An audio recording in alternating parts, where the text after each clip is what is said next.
আসসালামু আলাইকুম। সবাই কেমন আছেন? আশা করি সবাই ভালো আছেন। আজকে আপনাদের মাঝে নতুন একটি আবার আম বাগান নিয়ে আপনাদের মাঝে হাজির হয়ে গেলাম এবং আজকের বাগানটাও আপনাদের কাছে যে পরিবেশন করতেছি, বাগানটা একটু বয়স হলো, গাছগুলো অনেক বড় বড় গাছ এবং গাছে প্রচুর পরিমাণে মুকুল ভরে গেছে।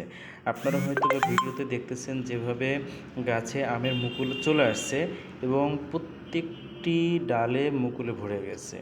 প্রচুর পরিমাণে মুকুল চলে আসছে এবং এই বাগানটায় আমরা ধারণা করতেছি যে প্রচুর পরিমাণে আম সংরক্ষণ হবে এবং দেখবেন গাছগুলা এখনই যদি নিচ থেকে ধরা যায়, যখন এগুলো আম চলে আসবে, সাইজে চলে আসবে, তখন ডালগুলো একদম নিচের দিকে ঝুঁকে পড়বে। আপনাদেরকে আমি একটা জিনিস একটু নিচে যে একটু দেখানোর চেষ্টা করতেছি যে গাছগুলো কেমন।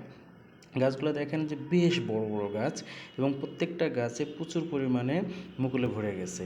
আমরা আসলে এই প্রকৃতির যে সুন্দর যে চিত্রটা আসলে আপনাদের মাঝে প্রতিদিনই আমি তুলে ধরার চেষ্টা করতেছি এবং এলাকায় বিভিন্ন বাগানে পরিদর্শন করে দেখতেছি যে আসলে গাছগুলোর ভিতরে কত বৈচিত্র্য আছে এবং গাছে মুকুল আসলে গাছের ধরনটা কেমন হয় এবং যে সৌন্দর্যটা আপনাদের মাঝে তুলে ধরে বাগানটার ভিতরে যখন কিছু শান্তি লাগতেছে।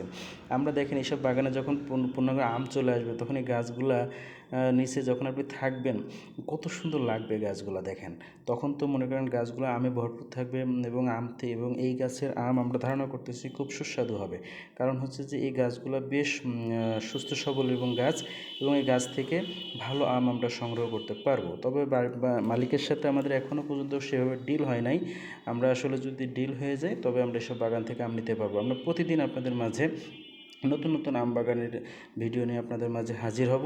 আমরা আসলে আপনাদের সাথে চেষ্টা করতেছি যে বাস্তবিক অর্থে যে একটা আম বাগানের সৌন্দর্য এবং সুস্থ সবল আম বাগান কীভাবে খুঁজে বের করতে হয় সেই চেষ্টা চালিয়ে যাচ্ছি। কারণ হচ্ছে যে আমরা যখন আম সংগ্রহ করা শুরু হবে তখন যেন আমগুলা সঠিকভাবে আপনাদের কাছে পৌঁছে দিতে পারি, এই ধরনের। ধন্যবাদ সবাইকে।